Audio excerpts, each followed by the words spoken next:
Hello বন্ধুরা, আপনি জানেন কি কাঁচ কিভাবে তৈরি করা হয়? কাঁচ তৈরি করা হয় বালু থেকে। ঠিকই শুনছেন, তবে এটা কোনো সাধারণ বালু নয়। যে বালুতে বিপুল পরিমাণ সিলিকা মজুদ থাকে সেই বালু দিয়েই কেবলমাত্র কাঁচ তৈরি করা হয়। যে বালুতে সিলিকার পরিমাণ 99% পর্যন্ত হয়ে থাকে সেই বালুই কেবলমাত্র এই কাঁচ বানানোর জন্য উপযুক্ত। আর এই বালুর সাথে আরো কিছু ম্যাটেরিয়াল যুক্ত করে বিশাল আকারের ওভেনে ঢেলে দেওয়া হয়। আর এই ওভেনের তাপমাত্রা 1500 ডিগ্রি সেলসিয়াস হয়ে থাকে। প্রচন্ড তাপে সিলিকা বালু সম্পূর্ণরূপে গলে যায়। আর তখন এই নরম গলানো বালু দিয়ে ইচ্ছামতো যে কোনো কিছু তৈরি করা যায়। একবার ভাবুন তো, আমরা প্রতিদিন কত শতবার কোথাও না কোথাও কাচের তৈরি বিভিন্ন জিনিসপত্র দেখতে পাই। সকালে উঠে আমরা আয়নায় মুখ দেখি, আবার আমাদের হাতের মোবাইল ফোনের স্ক্রিনটাও কাচের তৈরি। সেই সাথে আমরা বিভিন্ন রকম পানীয় পান করে থাকি কাচের পাত্রে। বলা যায় আমাদের জীবনের প্রতিটি ক্ষেত্রেই কাচের ব্যবহার হয়ে থাকে। কিন্তু তারপরও আমাদের অনেকেরই অজানা যে এই কাচ কিভাবে তৈরি করা হয়। এটা কি আপনি কখনো কল্পনা করেছেন যে কাচে এমন কি থাকে যার ফলে আয়নায় আপনি আপনার নিজের প্রতিবিম্ব দেখতে পান? ছোটবেলা থেকেই আপনার মস্তিষ্কে জন্ম নেওয়া এসব প্রশ্নের শুধুমাত্র উত্তরই নয়, আজকে আমরা এগুলো সরাসরি দেখব। তো চলুন শুরু করা যাক।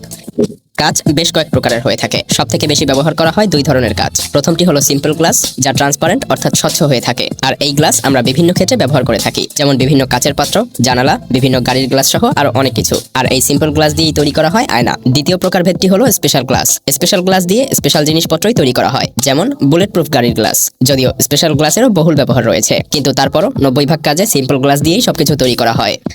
এবার চলুন দেখে নেওয়া যাক এই সিম্পল গ্লাস কিভাবে তৈরি হয়। 75% বালু, 15% সোডা আর 10% চুনা পাথর প্রথমে একত্র করা হয়। এরপর এগুলোর মিশ্রণ করা হয়। রিসাইকেল করা বিভিন্ন কাচের টুকরাও এই মিশ্রণের মধ্যে ঢেলে দেওয়া হয়। এরপর এই মিশ্রণকে 800 থেকে 1500 ডিগ্রি সেলসিয়াস তাপমাত্রায় গলানো হয়। তারপর সেই মিশ্রণ বিভিন্ন ছাঁচে ঢেলে দেওয়া হয়। আর এটা ঠান্ডা হয়ে যাওয়ার পরে সিম্পল গ্লাসে পরিণত হয়। যদি আলাদা আলাদা ডিজাইনের কাচের তৈরি কোনো কিছু তৈরি করার প্রয়োজন পড়ে, তাহলে সেই গলানো কাচ বিভিন্ন আকারের ছাঁচে ঢেলে দেওয়া হয়, যার ফলে কাচকে আমরা বিভিন্ন রূপে দেখতে পাই। এভাবেই সিম্পল গ্লাস দিয়ে আমাদের নিত্য প্রয়োজনীয় দ্রব্যাদি তৈরি করা হয়।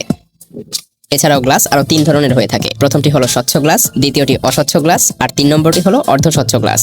স্বচ্ছ গ্লাসে আমরা এক পাশ থেকে অন্য পাশের সবকিছুই স্পষ্টই দেখতে পাই। অস্বচ্ছ গ্লাসের অন্য পাশের সবকিছু অস্বচ্ছই থাকে। আর অর্ধস্বচ্ছ গ্লাসে কিছুটা দেখতে পাওয়া যায়। মিরর অর্থাৎ আয়না তৈরির জন্য গলানো কাচ রোবোটিক সিস্টেমের সাহায্যে কনভেয়ার বেল্ট পর্যন্ত নিয়ে যাওয়া হয়। এরপর তা পানি দিয়ে পরিষ্কার করা হয়। এরপর আবারও গরম পানি ঢেলে দিয়ে সেটাকে আবারও পরিষ্কার করা হয়। এরপর কাচের উপর কোটিং করা হয়। প্রথমে লিকুইড ফ্লাইট টিন দেওয়া হয়, যা দিয়ে কাচের পেছনের দিকটা মসৃণ করা হয়। আর এর ফলে কাচের সাথে সিলভার খুব ভালোভাবেই মিশে যায়। সিলভার গলিয়ে কাচের উপরে ঢেলে দেওয়া হয়। এর সাথে কিছু কেমিক্যালও মিক্স থাকে। এর ফলে স্বচ্ছ গ্লাস আয়নায় রূপান্তরিত হয়ে যায়। এরপর কপার আয়নের ডাবল কোটিং দেওয়া হয়। এর ফলে কাচের স্থায়িত্ব বৃদ্ধি পায়। এরপর আয়নাকে বিভিন্ন ড্রয়ারের মধ্যে 31 ডিগ্রি সেলসিয়াস তাপমাত্রায় ঠান্ডা করা হয়। এরপর পেছনের অংশে কিছুটা পেইন্ট করে তা মেশিনের মধ্যে দিয়ে শুকানো হয়। আবার অনেক কোম্পানি এগুলোর উপরে ডাবল কোট করে দেয়। এরপর প্রয়োজনীয় মাপ অনুসারে এগুলোকে বিভিন্ন আকারে কাটা হয়। সেই সাথে বেশ কিছু ডিজাইনও অ্যাড করা হয়।